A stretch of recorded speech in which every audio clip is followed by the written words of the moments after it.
Hello everyone and welcome to another episode of our Lagrisser mobile series. And today we have many things to talk about. It's been a long time waiting that the Yuyu Hakusho patch drops in. We are finally now back in order of things as they were gonna happen. We'll probably next month get the rerun that the Chinese servers got to run of trials.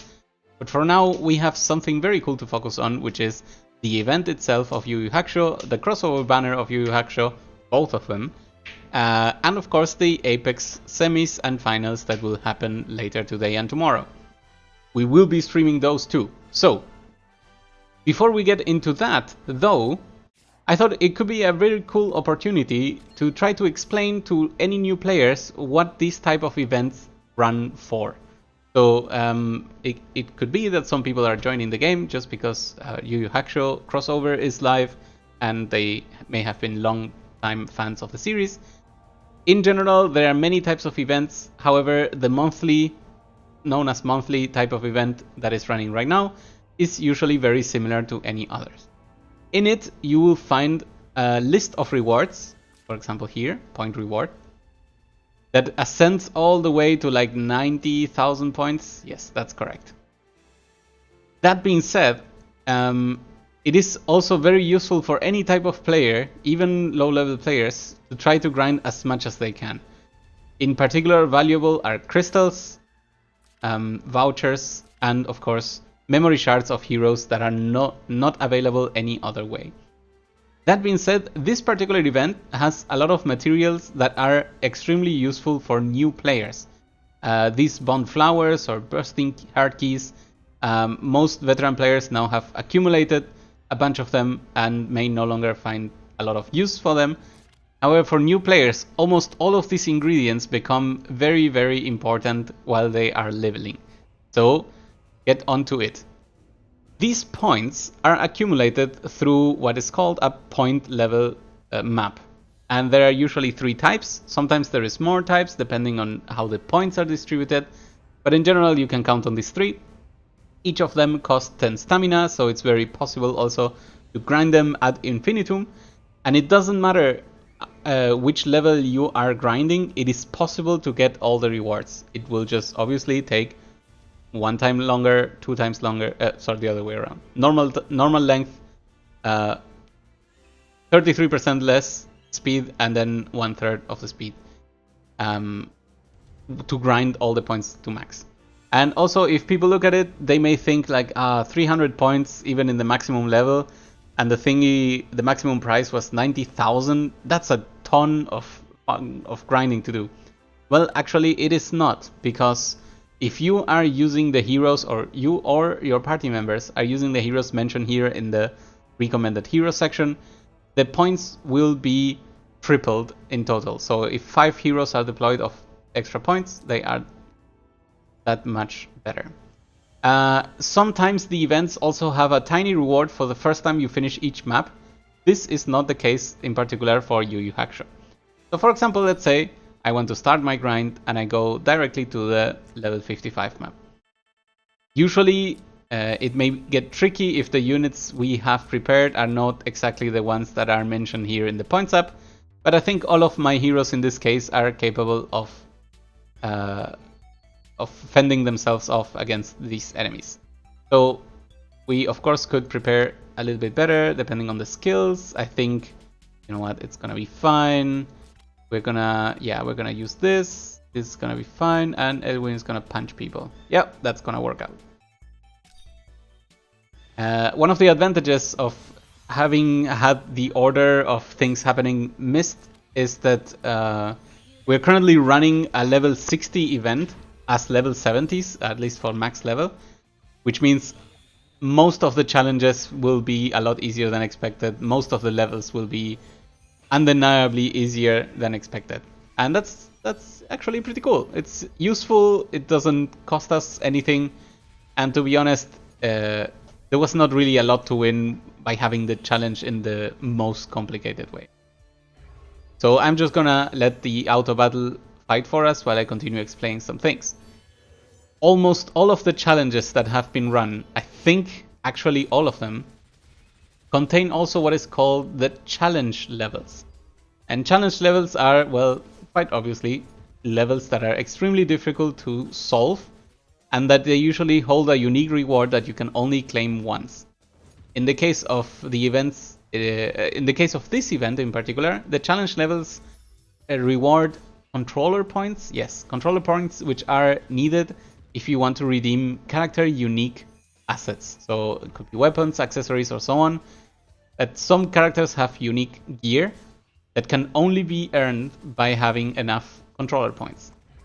There are many ways to obtain controller points. Usually events is the one behind the time gate, you could say, because of course they are missable. However, there are also permanent events that are available to everyone, so that any new player may also still catch up and have everything they need. Seems like the battle will come to an end very soon. That's a way stronger punch than this enemy needs. And I guess there will be a blood dance for the last one. And there we go. So, of course, while watching and talking about it, this may take 5 minutes or so on, and it may not be very entertaining to do. However, this is one of the amazing things we can do with this game. You can fight again. Actually, you know what? Let's just... I got a bunch of rewards because it's the first time I accumulate points. You can just hit fight again. If you're with friends, the invitation also extends to your friends or party members, guild members, whatever you call it. And the cool part about this is you don't even need to go to the next loading screen, which means if you are really intent on farming everything right away, you can just let this go and it will be perfectly fine. Well, it seems the auto battle has decided that everyone has to die over there. And so does Edwin decide. Pretty good. I feel like this is actually even faster than the previous one. Blood dance over there. Pretty brutal, as far as starts are concerned. Okay, so let's say you are starting to accumulate your points and you have decided that you have reached whatever reward you wanted. It is also entirely possible to ignore some of the rewards if you think they are not needed for whatever moment in your progression you find yourself in. In general, I tend to go all the way through because I just like to accumulate. I like to have always resources and materials ready to grab any new character and bring them directly to their maximum level. Also with all the bonds and all the other things that you could get as rewards from this type of events. Additionally, even if you have already too many runestones, it never hurts to have more. It's one of the resources that you can never regret, really, having too many. Each event always gives a runestone somewhere in their rewards, so there's also another message that goes there. So we already now have accumulated 30 shards, which we can directly use to form a summon. As I was mentioning, you can check here in the rewards what is there for you in the future. Maybe you want to stop after you can summon the hero because, I don't know, maybe you are farming 35 and this really takes a long time. It is up to you to see how far you can get. These challenges, however, as you can see, they open in subsequent days so that people don't finish events on day one and then never come back to them. That's kind of not what Zlong is intending for us to do. And additionally, it is also true that the challenges are progressively harder, except in some cases where either a cheesy mechanic allows us to do something easier, or they just misestimate or underestimate how difficult an encounter really is. In general, as you can see, there are always challenge points as rewards. This we call controllers sometimes because of their obvious Super Nintendo shape. Was I not allowed to say Super Nintendo? Oh, too late. And additionally, there's always gold attached or tickets attached, and most importantly, crystals. So this game really provides a ton of ways to obtain what's called the hard currency, the crystals, and even then some side materials like gold and tickets are always welcome. Alright, now that I have... Oh, wait, I forgot to mention one very important thing, which apparently I already missed. It is possible to get extra rewards 2 times a day, which would yield actually extra points while farming. So even if you cannot farm the highest point account highest point count yet, it is always good to at least farm twice, anything you can, and then wait for the next day. So of course on the last day you may want to farm all the way through, but it's also important to complete these 2 dailies for the extra points. Basically it's saving you stamina and time and runs. And now that we have completed this, it is time to summon Kuwabara. For those that have watched the series, Kuwabara was somewhat the comedic relief. Eventually he gains enough strength to hold his own, but in general is not the strongest character. He does have a Sword of Light though, so that's pretty cool. Let's see. Love is Justice. After taking action, if there is a female allied unit or an ally unit named Yusuke within 1 block of you, physical damage is reduced by 10% for 1 turn. Okay, that's pretty silly, but I guess he tries to be a tough guy. After battle, if HP is less than 20%, recover 30% HP.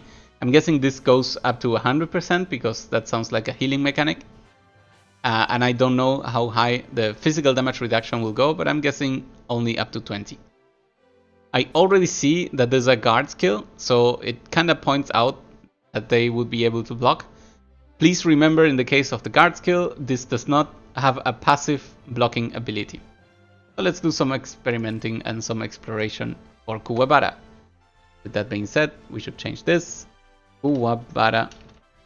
Sorry. Kuwabara, as most crossover characters, belongs to the Time faction, has only 2 paths for classes, but in addition this one belongs to Glory and to Meteor Strike. This is actually quite surprising because he does not really look like he would belong to Meteor, but maybe the skills will tell me something different. He is a sword in his base form and has Deathmatch, which is a very good increase to power. This seems like a complex skill. Let's go for the easier ones. Sword Dance on the left path. He's also still a Spirit Swordsman. Just the same as Bernhard deals, or Matthew. Deals AoE, prevents healing. Further down, we have Attack Support Large. This is not really good for the cost of 2 points, but it's useful in a pinch when it's needed. And then Dimension Slice. 5 turns. Okay, so this is the strong attack. Attacks an enemy unit dealing 1.3 damage. When equipped with melee soldiers, the soldiers will attack too. Is this because it has range? Yeah. So, okay, so it's an air slash, super strong. Turn 2 enemy buffs into random debuffs. Oh, that's very interesting. So it is dispel 2 and give 2 debuffs. Very good. Still, like, this is nothing compared to Sword Swole, right? Stuff like this. The damage is super low, the cooldown is super high. Interesting, but not the best. Health first. Cooldown 2 turns, range self. Block 1 instance of fatal damage and restore 10% HP. Can only trigger once per battle. Okay. Active. Takes all physical damage for allies within a 2 block radius and gain the healthy effect. What is healthy? Your defense is replaced by a portion of your attack. Okay, so stacking attack is important. It also is important to notice that the passive ability is still not tanking, which means 1 every 3 rounds you will not be tanking for your friends in any shape. Unless you also bring guard, I guess. Finally, we have Endure, that's not really good, and Heavy Shield, which could be the final point to make him work. In this path, he's actually a Lancer, so I guess maybe he can be used as a tank if you really like the character. But I see no other reason than that. He has access to Mask Mates, that's pretty decent. As far as power goes, that is very good. I don't see I don't see Phalanxes, so that probably will leave him out of good tanks options. Hello Minty Choco, it's actually very easy to get into the game. The game progresses at a steady pace. What I would recommend for yourself is not to compare yourself to the most advanced players, because some people have been playing for a year and that's just a bunch of resources that have been accumulated. I think it's really easy to get into. The starting mechanisms are very friendly, and as long as you don't get too surprised by gacha mechanics, this is one of the most friendly games I have ever played.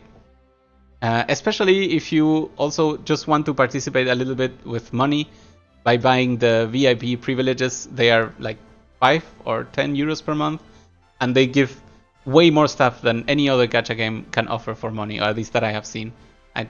Not that I played that many. Okay, what am I missing about Kuwabara? Equipment. Well, he's a lancer or a sword, so I guess he will be using default things. As a lancer, he could be using a Throne Guardian. I guess he won't be able to use it now because he's sword. So Throne Guardian, an axe that gives defenses. There we go. So Throne Guardian could be a very good option in Lancer form, and maybe in Sword form he just uses a default.